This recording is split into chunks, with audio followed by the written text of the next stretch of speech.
আমাদের আজকের আলোচ্য বিষয় হলো প্রাকৃতিক দুর্যোগ অথবা আল্লাহ তাআলার পক্ষ থেকে কখন আযাব গজব নেমে আসে। এই যে অতিবৃষ্টি, অনাবৃষ্টি, প্রবল খরা, এল নিনো, ঘূর্ণিঝড়, ভূমিকম্প, আরও যে সমস্ত দুর্যোগ আযাব আছে, এগুলো কেন নেমে আসে আল্লাহ তাআলার পক্ষ থেকে, এ বিষয়ে আলোচনা। আমাদের করণীয় কি? মুহতারাম মুসল্লিয়ানে কেরাম, আল্লাহ তাআলা সূরা রুমের মধ্যে বলেন, যাহারাল ফাসাদু ফিল বাররি ওয়াল বাহরি বিমা কাসাবাত আইদিন নাস। জলে এবং স্থলে যত ফাসাদ সৃষ্টি হয়, যত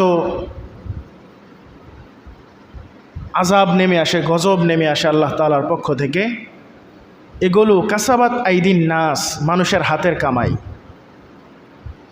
এই যত আযাব গজব আছে এগুলা মানুষের হাতের কামাই।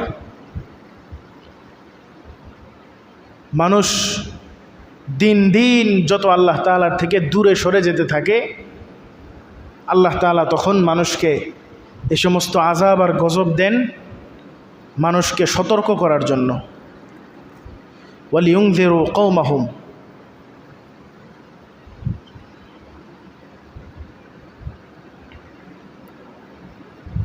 লিউযীকাহুম বা'দাল্লাযী আমিলু লাআল্লাহুম ইয়ারজিউন।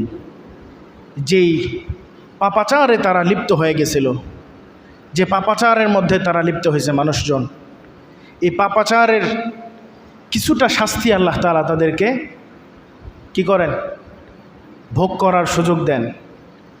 যে যা করতেছো তার সামান্য একটু শাস্তি দেই, এখন দেই, নগদ নগদ দেই, দেখো তো সহ্য করতে পারো কিনা। কি বলেন? এই অতিবৃষ্টি, অনাবৃষ্টির আযাব, দীর্ঘমেয়াদী খরার আযাব, ঘূর্ণিঝড়ের আযাব, ভূমিকম্পের আযাব আমরা কি সহ্য করতে পারি? অথচ আল্লাহ তাআলা বলতেছেন, লিউযীকাহুম বা'দাল্লাযী আমিলু, যে পাপাচার আমরা করছি এটার সামান্য কিছু অংশ আযাব আমাদেরকে ভোগ করায় দুনিয়াতে। কেন? লাআল্লাহুম ইয়ারজিউন, যেন এই পাপাচার থেকে ফিরে আবার আল্লাহর দিকে চলে আসতে পারে।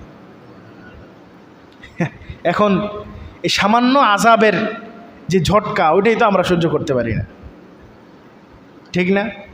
ঘূর্ণিঝড় একটা আসলে আমাদের মাথা খারাপ হয়ে যায়।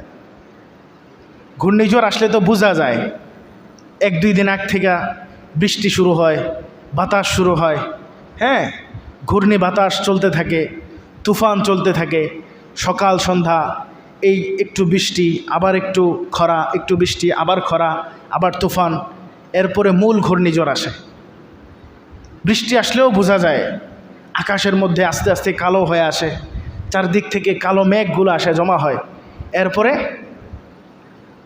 বজ্রপাত, বিজলি চমকায়, এরপরে তুফান হয়, তুফানের সাথে আবার বৃষ্টি হয়, আবার যদি এর চেয়ে বেশি কিছু হয়, ওই বৃষ্টির সাথে আবার শিলাবৃষ্টি হয়।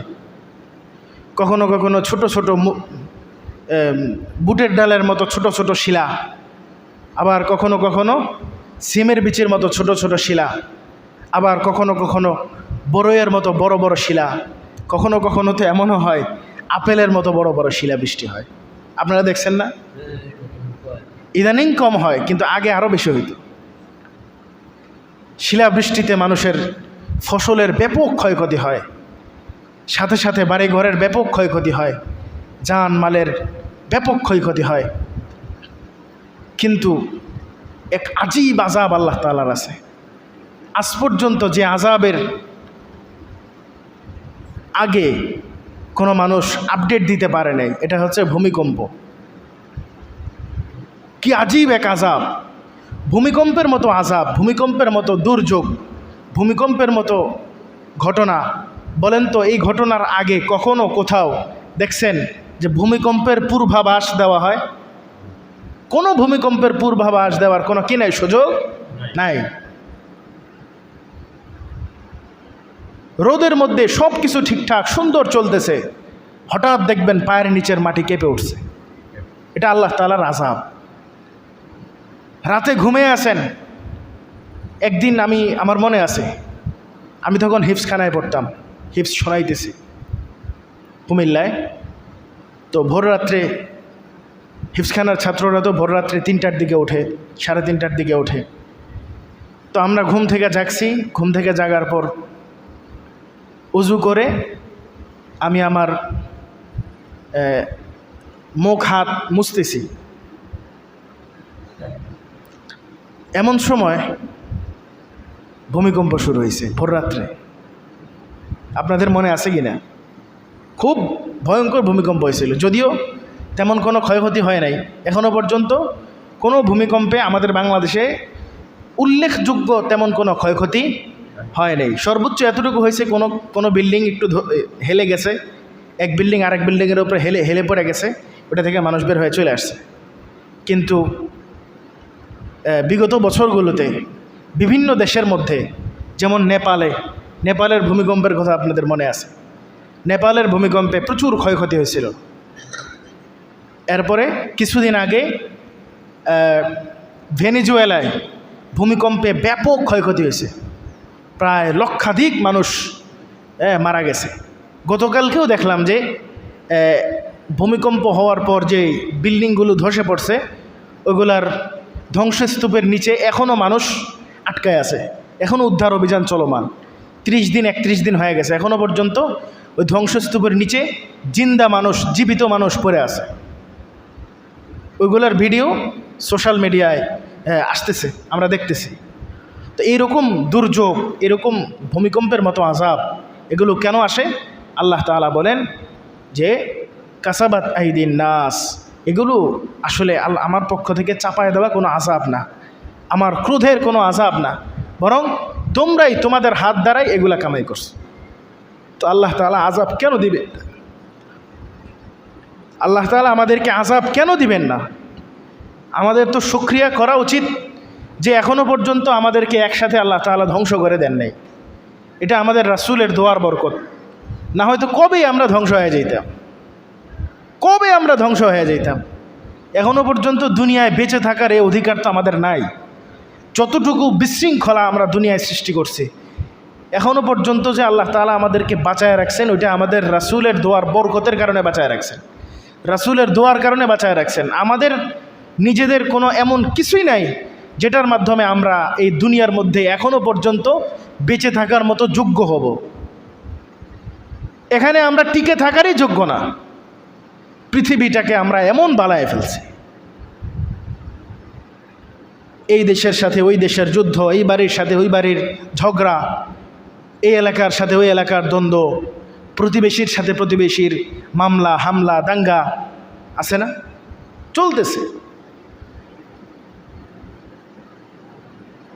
মসজিদগুলোরে আমরা নেতাগিরির জায়গা বানায় ফেলছি, অথচ আল্লাহ তাআলা বলছেন মসজিদ হচ্ছে আল্লাহর ঘর।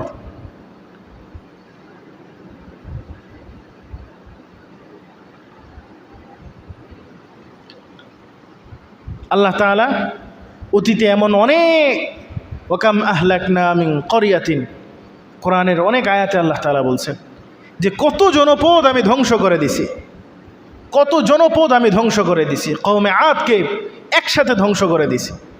কওমে আদের ঘটনা আপনারা জানেন। আল্লাহ তাআলা কওমে আদের উপরে এক টানা 7 দিন 8 রাত, 7 রাত 8 দিন, 7 রাত 7 লায়ালি ওয়া 8 আইয়াম। গতকালকে রাত্রে আমাদের এখানে একটানা বৃষ্টি হয়েছে না? বৃষ্টি যেরকম গতকালকে রাত্রে একটানা বৃষ্টি হয়েছে সারা রাত, ঠিক এরকম 7 দিন 7 রাত এবং 8 দিন একটানা কওমে আদের উপরে আল্লাহ তাআলা বৃষ্টি তুফান বর্ষণ করছে। আমাদের এখানে তুফান হইলে তো কতক্ষণ? সর্বোচ্চ 1 ঘন্টা, 1.5 ঘন্টা, 2 ঘন্টা, এর চেয়ে বেশি না। এরপরে ঠান্ডা। বেশিরভাগ ছোট ছোট তুফান কিছুক্ষণের জন্য আসে, বৃষ্টি হয়, তুফান হয়, বজ্রপাত হয়, এরপরে শেষ। আধা ঘন্টা, 1 ঘন্টা, 45 মিনিট। কওমে আদের উপরে আল্লাহ তাআলা এতটা রাগান্বিত হয়েছেন যে হজরতে হুদ আলাইহিস সালামের জাতি ছিলেন তারা, তাদেরকে আল্লাহ তাআলা একেবারে একটানা 7 রাত 8 দিন পর্যন্ত বৃষ্টি তুফান দিয়া ধ্বংস করে দিছে।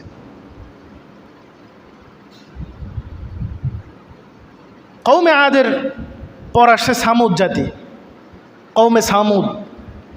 হজরতে সালেহ আলাইহিস সালাতু ওয়াস সালামকে আল্লাহ তাআলা সামুদের কাছে পাঠাইছেন, কওমে সামুদ। ওদের অনেক যোগ্যতা ছিল, ওরা এই যে বড় বড় পাহাড়গুলো ছিল, দেখতেও অনেক লম্বা ছিল। ওদের দক্ষতার মূল বিষয় ছিল যে ওরা বড় বড় পাহাড়গুলো কেটে কেটে পাহাড়ের মধ্যে ঘর বাড়ি বানাইতে পারত। পাহাড় কেটে কেটে পাহাড়ের মধ্যে ঘর বাড়ি বানাইতো। তো ওদের এই শক্তি, ওদের এই যোগ্যতার কারণে ওদের মধ্যে অহংকার ঢুকে গেছে। হজরতে সালেহ আলাইহিস সালাতু ওয়াস সালাম কওমে সামুদকে অনেক বুঝাইছেন, আল্লাহ তাআলার দিকে অনেক ডাকছেন, তো তারা তার কথায় সাড়া দেন নাই।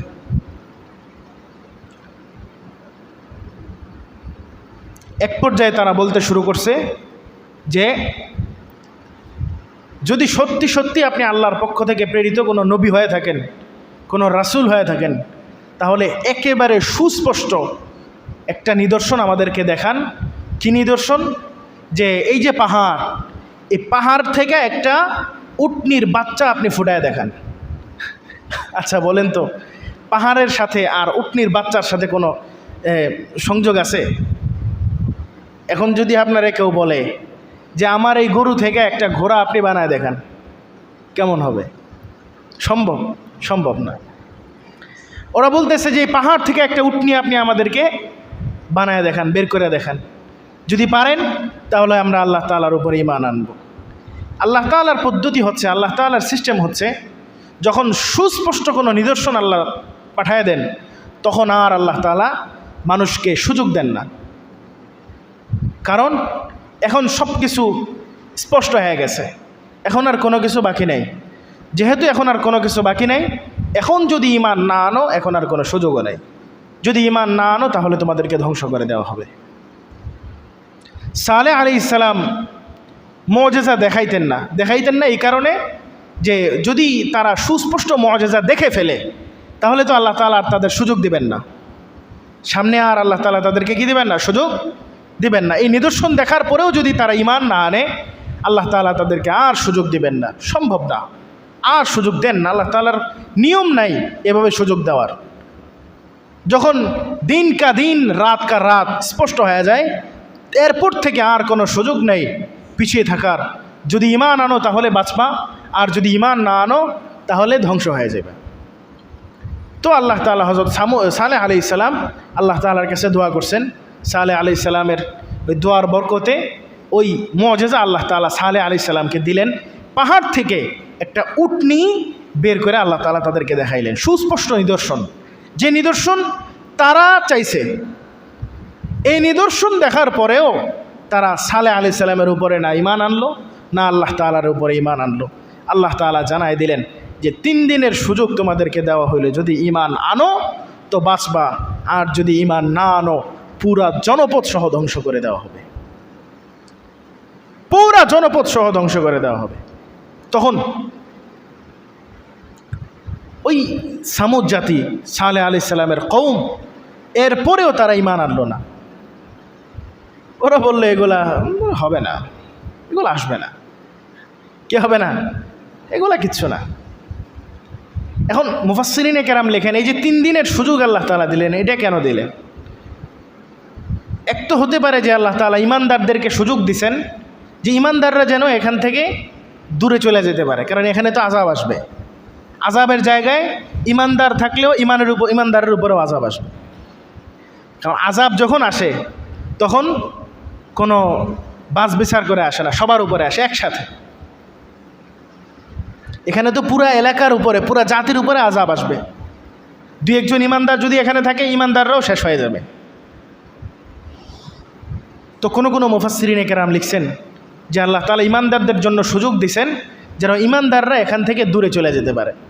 নিরাপদ অবস্থানে, নিরাপদ আশ্রয়স্থলে। ঘূর্ণিঝড় আসলে আশ্রয়কেন্দ্র বানানো হয় না নিচু নিচু এলাকাগুলোতে?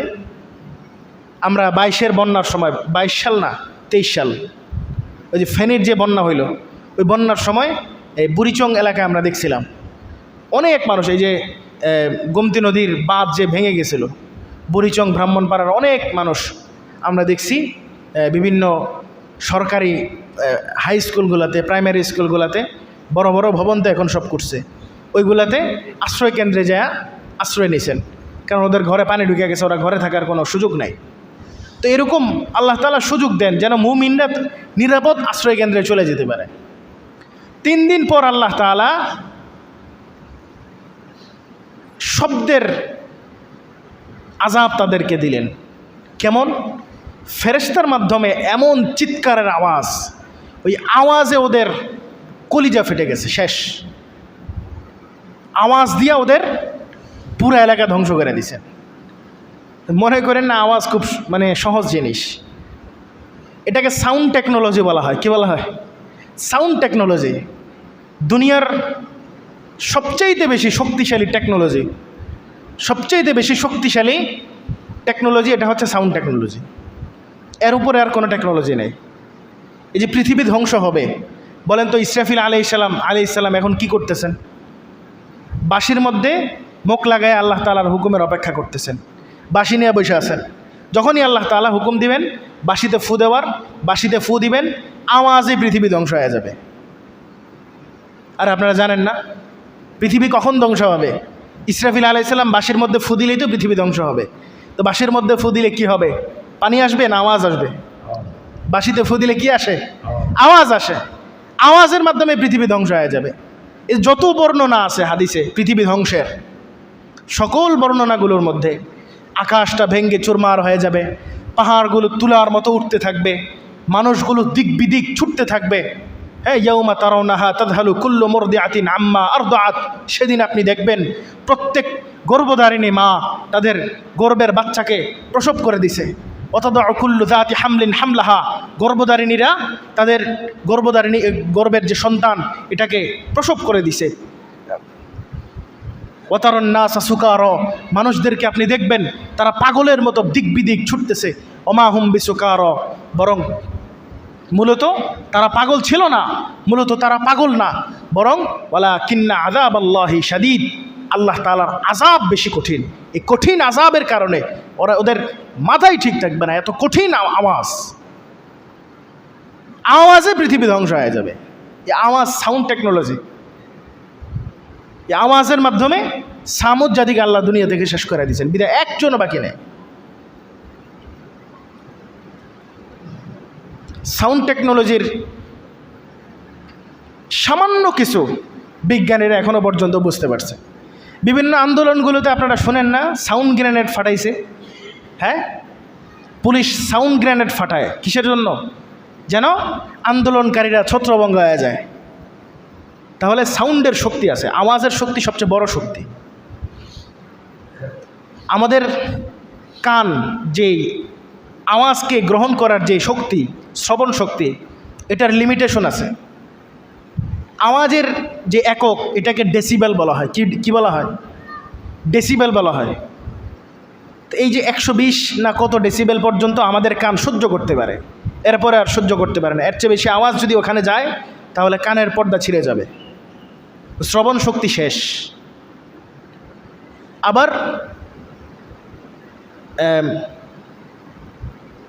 -20 dB অথবা তার নিচের যে আওয়াজ, ওগুলো আমাদের কান শোনে না।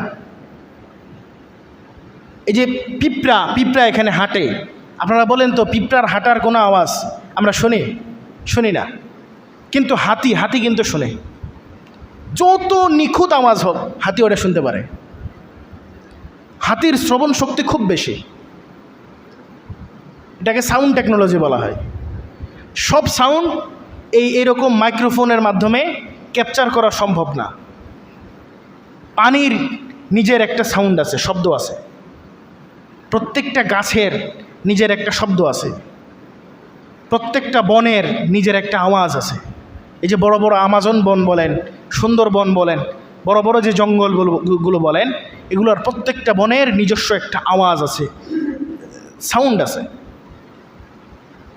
বিজ্ঞানীরা পানির নিচের যেই সাবমেরিন বানায়, এই যে পানির নিচ দিয়ে সাবমেরিন চলে, পানির নিচে সাবমেরিন ওরা শনাক্ত করে কিভাবে বলেন তো? কিসের মাধ্যমে? সোনারের মাধ্যমে।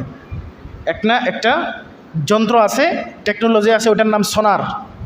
এই সোনার ওই যে পানিতে যে সাবমেরিনটা চলতেছে, পানির সাথে ধাক্কা খাইতেছে না, ধাক্কা খাই এটার আওয়াজ হইতেছে না, ওই আওয়াজের যে পানির যে ওয়েভ, ওই ওয়েবের যে আওয়াজ, ওই আওয়াজটা সোনারের মাধ্যমে ক্যাপচার করা যায়। এই সোনারের মাধ্যমে ওরা বুঝতে পারে যে আশপাশে কোনো সাবমেরিন আছে কিনা। বুঝেন নাই? একটা সাবমেরিন থেকে আরেকটা সাবমেরিনের সাথে যোগাযোগ রক্ষা করা, এগুলো সাউন্ড টেকনোলজির মাধ্যমে হয়। মানুষ এই সাউন্ড টেকনোলজির খুব সামান্যই অর্জন করতে পারছে। দুনিয়ার সবচেয়ে বেশি শক্তিশালী টেকনোলজি এটা হচ্ছে সাউন্ড টেকনোলজি। যত বড় বড় বোমা আছে, বোমা, সব বোমার মধ্যে এক্সপ্লোসিভ জিনিস থাকার সাথে সাথে সাউন্ডও আছে।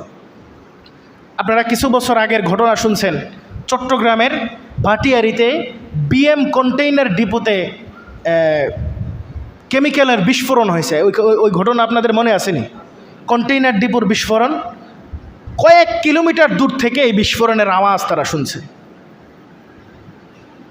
যে আমি যেটা বোঝানোর জন্য বলতেছি সেটা হচ্ছে, আওয়াজ দিয়ে পুরো এলাকা ধ্বংস করে দিছে আল্লাহ তাআলা, এবং এই আওয়াজের মাধ্যমেই দুনিয়াকে আল্লাহ তাআলা সর্বশেষ পর্যন্ত কি করবেন? ধ্বংস করবেন। শুধুমাত্র ধ্বংসই করবেন না, বরং যখন আল্লাহ তাআলা আবার পুনরায় সব কিছু জীবিত করবেন, সবাইকে জীবিত করবেন, এই জীবিত করার সময়ও ইসরাফিল আলাইহিস সালামকে আগে জীবিত করবেন, তাকে আবার বাঁশির সামনে দাঁড় করাইবেন, আবার ফু দিতে বলবেন।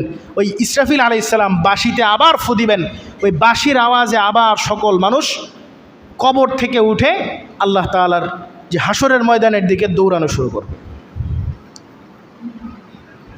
এই সব কিছু হচ্ছে সাউন্ড টেকনোলজির কারিশমা।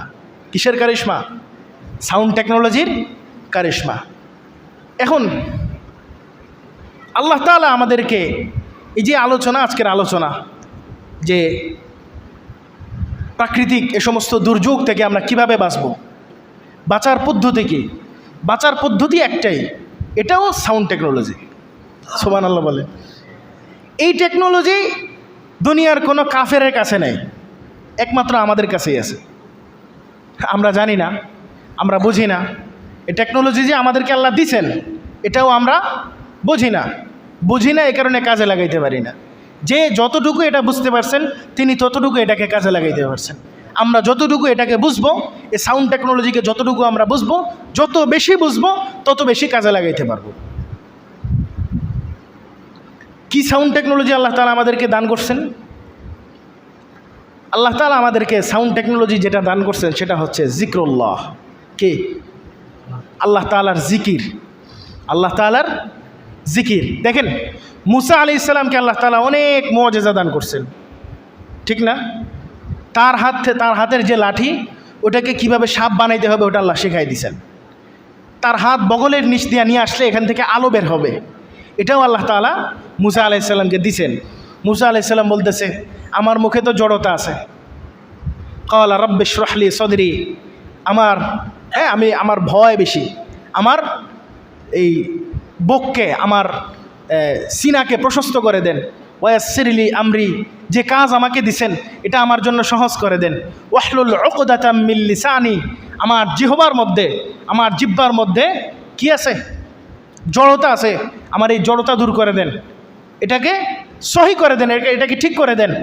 ইয়াফকাহু কওলি, যেন আমি কোনো কিছু বললে ওরা বুঝতে পারে। আমাদের সমাজে অনেক মানুষ আছে যারা কথা বললে আমরা ঠিক বুঝতে পারি না, তাদের কথার মানে মুখে আটকায় যায়, আছে না? প্রচুর মানুষ এমন আছে। আবার অনেক মানুষ এমন আছে যে মানুষের সামনে বইসা, মানুষের সামনে দাঁড়ায়া দুইটা কথা বলতে পারে না, কিন্তু এমনিতে অনেক কিছু করতে পারে, সব করতে পারে। আমাদের অনেক ওস্তাদরা এমন ছিলেন যে ওনারা এত যোগ্য, ইলমি দক্ষতার দিক থেকে এত যোগ্য যে বলার অপেক্ষা রাখে না, বলার ভাষা নাই। তাদের ইলমি দক্ষতার কোনো শেষ নাই, কিন্তু তাদেরকে যদি জুমার মসজিদে আইনা বসায় দেওয়া হয় যে জুমার আগে বয়ান করতে হয়, এটা বয়ানটা করেন, একটাও বলতে পারবে না, একটুও বলতে পারবে না। এটা আল্লাহ তাআলা সবাইকে দেন না। মুসা আলাইহিস সালাম বলতেছেন ওয়াহলুল উকদাতাম মিন লিসানি ইয়াফকাহু কওলি, আমার জিহ্বার মধ্যে যে জড়তা আছে এই জড়তা আপনি কি করে দেন, ভালো করে দেন, এটাকে সহি করে দেন, যেন মানুষজনকে আমি কিছু বললে এটা তারা বুঝতে পারে। ওয়াজআললি ওয়াজিরাম মিন আহলি, এরপরেও এত দোয়া করার পরেও এত কিছু নিয়ে নেওয়ার পরেও মুসা আলাইহিস সালাম আরও ভয় পাইতেছেন। বলতেছে ওয়াজআললি ওয়াজিরাম মিন আহলি, আমার সঙ্গী হিসাবে, আমার সাথী হিসাবে আমার ভাই হারুনকে আমার সাথে দেন, যেন আমার একজন সাথী থাকে। ঠিক আছে না? হ্যাঁ, হারুন আখিশদুদ বিহি আজরি ওয়া আশরিকহু ফি আমরি কাই নুসাব্বিহাকা কাসীরা ওয়া নাযকুরাকা কাসীরা। এত সব কিছু আল্লাহ তাআলা মুসা আলাইহিস সালামকে দেওয়ার পর এরপরে আল্লাহ তাআলা মুসা আলাইহিস সালামকে বলতেছেন যে ওয়ালা তানিয়া ফি যিকরি, কি বলতেছেন? ওয়ালা তানিয়া ফি যিকরি। দেখো মুসা, তোমাকে আমি অনেক মুআজিজা দান করছি, তোমার জিহ্বাকে আমি একেবারে জড়তাহীন করে দিছি, তোমার জিহ্বাকে আমি একেবারে সাবলীল করে দিছি, তোমাকে ওই তাদের জাদুর মতো মুআজিজাও আমি তোমাকে দান করছি, তোমাকে এর চাইতে বেশি মুআজিজা তোমাকে আমি দান করছি, অনেক কিছু দান করছি। এই সবগুলাকে কার্যকর যখন রাখতে পারবে তখন যখন তুমি আমার জিকির করতে থাকবে। যেটা বলতেছিলাম যে আমাদেরকে যে আল্লাহ তাআলা যে টেকনোলজি দান করছেন, এটা কি টেকনোলজি? Sound technology. আর এই সাউন্ড টেকনোলজি হচ্ছে জিকির।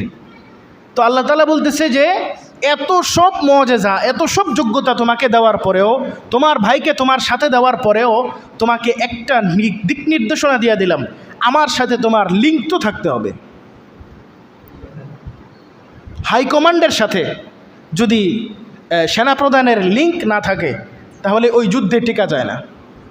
ইথিওপিয়ার সাথে ইতালির সৈন্যদলের যুদ্ধ হয়েছিল এবং ইতালি দুইবার বড় ধরনের যুদ্ধ হয়েছিল, দোনোবারের যুদ্ধে ইতালি হারছে।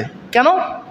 ওই ইতালির মেইন যে হাই কমান্ড অথবা তাদের যে মেইন চেইন অফ কমান্ড, ওটার সাথে তাদের লিঙ্ক কী হয়ে গেছিলো, ডিসকানেক্ট হয়ে গেছিলো, যার কারণে যুদ্ধে তারা কি করতে পারে নাই, সুবিধা করতে পারে নাই। এজন্য ইউরোপীয়রা আফ্রিকার প্রত্যেকটা দেশের মধ্যে উপনিবেশ স্থাপন করছে এবং ব্রিটিশরা আমাদের এই ভারত উপমহাদেশের মতো এত বড় দেশের মধ্যেও কি করছে, উপনিবেশ স্থাপন করছে। কিন্তু আশ্চর্যের বিষয় হলো ইথিওপিয়া যে দেশটা আছে, আগে যেটার নাম আবিসিনিয়া ছিল, সাহাবায়ে কেরাম যেখানে কি করছিলেন, হিজরত করছিলেন মক্কা থেকে, প্রথম হিজরত মক্কা থেকে আবিসিনিয়া যাচ্ছিলেন, বাদশা নাজ্জাশির এলাকা, বর্তমানে ইথিওপিয়া যেটাকে বলা হয়। ইথিওপিয়ার মধ্যে এই ইউরোপীয়রা ইতালির ভাগে পড়ছে। ইউরোপীয়রা পুরা আফ্রিকাকে একটা রুমের মধ্যে, একটা কনফারেন্সের মধ্যে বৈশা আফ্রিকার মানচিত্রটা নিয়ে নিজেদের মধ্যে ভাগ করে নিছে। বুঝেন নাই? ওখানকার মানুষ নিজেদের জমিতে নিজেদের জায়গায় নিজেরা আছে, আর এই দিক থেকে ইউরোপীয়রা কনফারেন্স করে, একটা সেমিনার করে ওরা ভাগ করে নিছে যে দেখো আফ্রিকার এই জায়গাটা আমি দখল করব, এই দেশটা আমি দখল করব, ওই দেশটা আমি দখল করব, এই দেশটা আমি দখল করব। তো ইতালির ভাগে পড়ছে ইথিওপিয়া। বুঝেন নাই? ইতালির ভাগে পড়ছে ইথিওপিয়া। এখন ইথিওপিয়াতে আক্রমণ করতে গিয়া, যুদ্ধ করতে গিয়া ওরা ওদের যে চেইন অফ কমান্ড অথবা একটা ব্রিগেডের সাথে আরেকটা ব্রিগেডের যেই যোগাযোগের ব্যবস্থা, ওইটা তাদের কি হয়ে গেছে, ধ্বংস হয়ে গেছে, যার কারণে ওখানে ওরা একেবারে হারান হাঁটছে। ইথিওপিয়া কখনো কোনো সাম্রাজ্যবাদী শক্তির উপনিবেশে পরিণত হয় নাই। এটা কি আপনারা জানেন? যাই হোক, যেটা বলতেছিলাম যে যুদ্ধে বিজয় অর্জন করার জন্য অথবা যে কোনো মিশন সাকসেস করার জন্য হাই কমান্ড, চেইন অফ কমান্ডের মধ্যে কি থাকতে হয়, লিঙ্ক থাকতে হয়। আর আমরা যে দুনিয়াতে আল্লাহ তাআলার এই দ্বীনকে প্রতিষ্ঠা করব, মুসা আলাইহিস সালাম যে ফেরাউনের মতো এত বড় জালেমের কাছে আল্লাহর দ্বীনের দাওয়াত নিয়ে যাবেন, তো আল্লাহ তাআলার পক্ষ থেকে যে মুসা আলাইহিস সালাম যাইতেছেন, আল্লাহ তাআলার সাথে লিঙ্ক থাকতে হবে, তো হাইকমান্ডের সাথে লিঙ্ক থাকতে হবে না, যোগাযোগ থাকতে হবে, সার্বিক যোগাযোগ থাকতে হবে।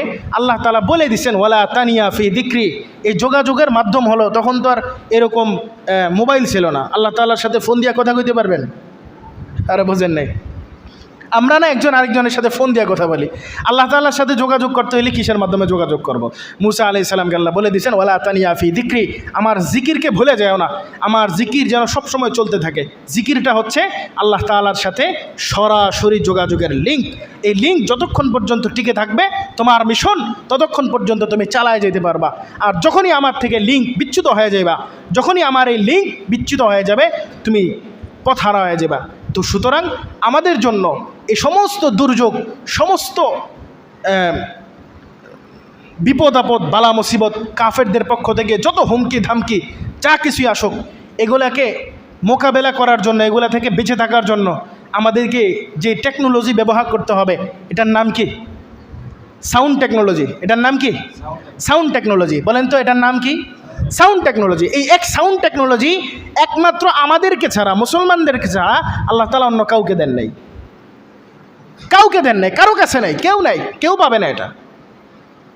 যারা আল্লাহকে আল্লাহ হিসেবে মানবে, দুনিয়াতে মুহাম্মদুর রাসূলুল্লাহ সাল্লাল্লাহু আলাইহি ওয়াসাল্লামের উম্মতের অন্তর্ভুক্ত হবে, তাদেরকে আল্লাহ তাআলা এই সাউন্ড টেকনোলজি দিয়েছেন। এটা হচ্ছে আল্লাহ তাআলার জিকির। আর এই জিকিরের সবচাইতে বড় উদাহরণ হচ্ছে 5 ওয়াক্ত নামাজ। জিকিরের সবচাইতে বড় উদাহরণ কি? 5 ওয়াক্ত নামাজ। আল্লাহ তাআলা দৈনিক 5 বার আপনার লিঙ্ক করার চেষ্টা করে। 5 বার আজান হয় না? হাইয়া আলাস সালাহ বলে না? হাইয়া আলাল ফালাহ বলে না? তো আল্লাহ বলে হাইয়া আলাল ফালাহ, সফলতার জন্য এদিকে আসো। তা আমরা বলি সফলতার জন্য বাজারে যাও। দোকানটা আরও 5 মিনিট খুললে কী হইব? একটু বেশি বেচা হইব। নামাজের সময়টাও কি করতে হয়? দোকানটা খোলা রাখতে হয়। তো ভাই, নামাজের সময় আপনি কয় টাকা বিক্রি করেন? আপনার টাকা তো শুধু অর্জন করলে হবে না, ওই টাকাকে তো কাজে লাগাইতে হবে। আর কাজে লাগানোর জন্য ওই লিঙ্ক তো হাইকমান্ডের লিঙ্ক থাকতে হবে, ঠিক না? এজন্য আমাদের মূল যে চালিকা শক্তি, মূল যে শক্তি, এই শক্তির সাথে যতদিন পর্যন্ত আমরা আমাদের লিঙ্ক মজবুত করতে না পারবো, ততদিন পর্যন্ত আল্লাহ তাআলার পক্ষ থেকেও আযাব আসবে। আল্লাহ তাআলা সরাসরি আকাশ থেকে আযাব দিবেন, জমিন থেকে আযাব দিবেন, বাতাসের মাধ্যমে আযাব দিবেন, হাওয়ার মাধ্যমে। কিসের মাধ্যমে? হাওয়ার মাধ্যমে আওয়াজ দিবেন, আযাব দিবেন, আকাশ থেকে আযাব দিবেন, জমিন থেকে আযাব দিবেন। অনিষ্টকারী বিভিন্ন মাখলুক আছে, এগুলোর মাধ্যমে আমাদেরকে আযাব দিবেন। এবং জিন শয়তান, মানুষ শয়তান, উভয় শয়তান দিয়ে আমাদের মাধ্যমে আযাব দিবেন। আল্লাহ তাআলা, শয়তান কিন্তু 2 প্রকার, মিনাল জিন্নাতি ওয়ান নাস। শয়তান জিনের মধ্যেও আছে, মানুষের মধ্যেও আছে। মানুষের শয়তান এগুলা কোনগুলা?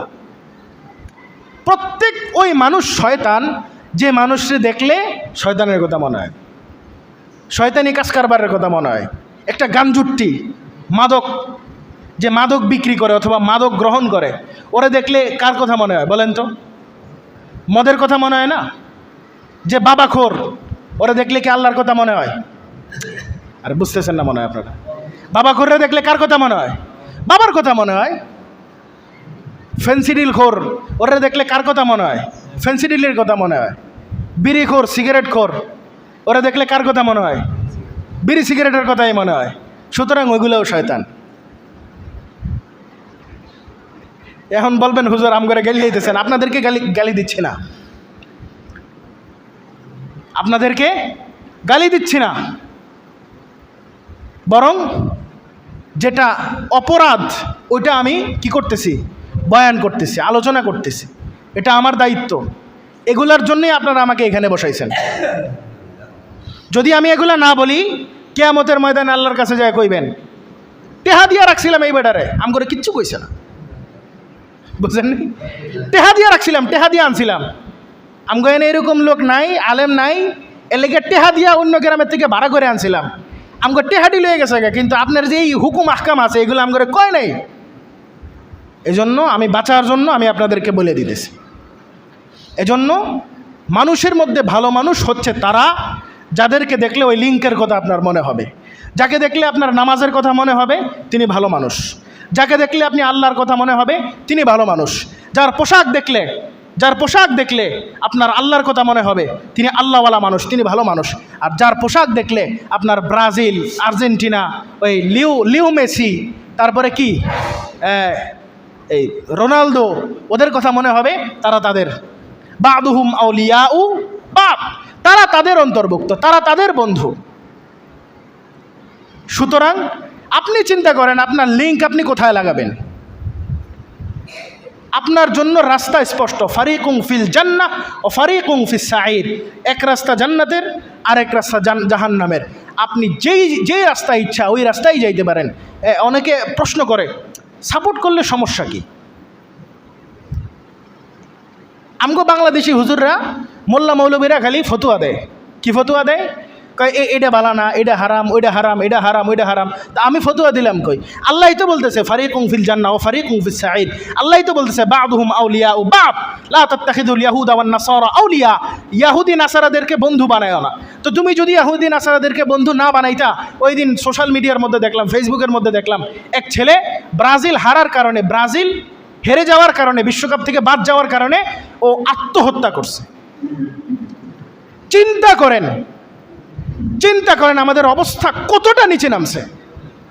শুধুমাত্র ব্রাজিল একটা কাফের দেশ, ওদের একটা এই হারাম আসরের মধ্যে পরাজিত হওয়ার কারণে একজন মুসলমানের বাচ্চা, যে কিনা নিজেকে মুসলমান বলে পরিচয় দেয়, সে আত্মহত্যা করছে। আরে দাজ্জালের যেই ফিতনা, ওই ফিতনা থেকে কিভাবে আমরা বাঁচব বলেন তো? কিভাবে বাঁচব?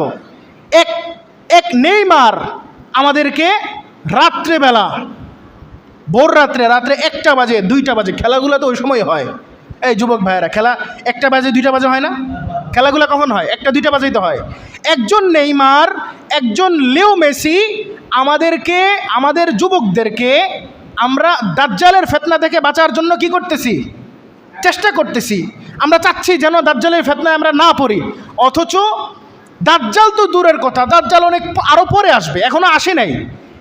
একজন লিও মেসি, একজন নেইমার আমাদের যুবকদেরকে, সবচেয়ে শক্তিশালী জেনারেশন, সবচেয়ে ইফেক্টিভ জেনারেশন, সবচেয়ে বেশি কার্যকর জেনারেশন যুবকদেরকে রাত্রে 1টা বাজে 2টা বাজে উইদাউট ব্রাশ, বুঝছেন নেই, ভোর 3টা বাজে 4টা বাজে উইদাউট ব্রাশটা ছাড়া ঘর থেকে, ঘুম থেকে উঠেয়া বাইরে বের করে রাস্তার পাশে স্ক্রিনের সামনে দাঁড়া করাই দিছে। চিন্তা করেন, সে কি এখানে এসে উপস্থিত হয়েছে? লিও মেসি এখানে আসছে? আসে নাই। নেইমার এখানে আসছে? আসে নাই। তাহলে একজন নেইমার, একজন লিও মেসি আমাদের বাংলাদেশের মুসলিম যুবকদেরকে ঘর থেকে রাত্রেবেলার ঘুম বাদ দিয়া উঠায়া নিয়ে রাস্তার মোড়ে স্ক্রিনের সামনে যে দাঁড়া করায় দিল। এখন দাজ্জাল যদি আসে, কতটা নিচু, আরো নিচু অবস্থায় আমাদেরকে নিতে পারে চিন্তা করেন। যুবক ভাইদেরকে আমি বিশেষ করে বলতেছি, আপনারা একটু চিন্তা করেন। আপনার মতো একটা যুবক আপনাকে রাতের ঘুম থেকে উঠে উইদাউট ব্রাশ, কোনো কিছু ছাড়া, আরামের ঘুম বাদ দিয়া রাস্তায় এনে আপনারা দাঁড়া করায় দিছে। তাহলে দাজ্জাল যখন আসবে তখন আপনি কোথায় যাবেন? কার কাছে যাবেন বলেন? আমাদের কোনো জবাব আছে? বাঁচার কোনো রাস্তা আছে? একটু বোঝার চেষ্টা করেন। বুড়া বুড়া মানুষ, ওটির মেয়াদ শেষ। এরা সকালবেলা ঘুমের থেকে ওঠে এই কোমরের ব্যথা নিয়া, পায়ের ব্যথা নিয়া। অনেক বুড়া তো আছে, কাইক একটা দিলে আরেকটা দিতে কষ্ট হয়, ঠিক না? অমিনহুম মান ইউরাদ্দু ইলা আরযালিল উমর লিকাইলা ইয়ালামা বা'দা ইলমিন শাইআ। মানুষদের মধ্যে আল্লাহ এমন দুর্বলতা তৈরি করে দেয়, ইলা আরযালিল উমর, আরযালে উমরের মধ্যে মানুষকে পৌঁছায় দেয়। কেমন অবস্থা? লিকাইলা ইয়ালামা বা'দা ইলমিন শাইআ, সব কিছু জানতো দুনিয়ার, এখন কিচ্ছু জানে না। নিজের নামও ভুলে গেছে, বউরেও চিনে না, বড় পোলাটারাও চিনে না, ছোট মাইয়াটারাও চিনে না। সবচেয়ে বেশি আদর করতো যে ছোট মাইয়াটারে, ওই মাইয়াটারাও চিনে না।